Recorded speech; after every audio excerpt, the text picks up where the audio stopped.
ఎన్నికల్లో గెలవచ్చు, ఓడచ్చు.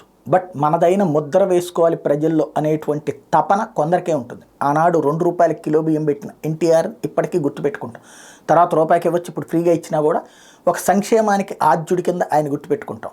అట్లాగే రాజశేఖర రెడ్డి ఫీజు రియంబర్స్మెంట్, ఆరోగ్యశ్రీ ఈ రెండు ఆయన తలుచుకోగానే గుర్తుకొచ్చేటటువంటి సంక్షేమం.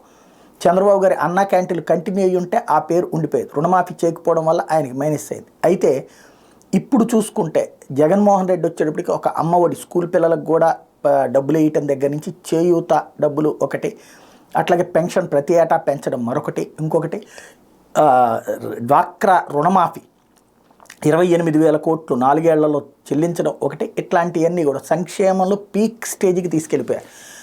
జగన్ గెలిచినా ఓడినా అది మాత్రం లైఫ్ లాంగ్ గుర్తుండిపోతుంది. అంతకంటే ఎక్కువ ఇస్తే తప్పించి ఆ పేరు మరిచేటటువంటి పరిస్థితి ఉండదు.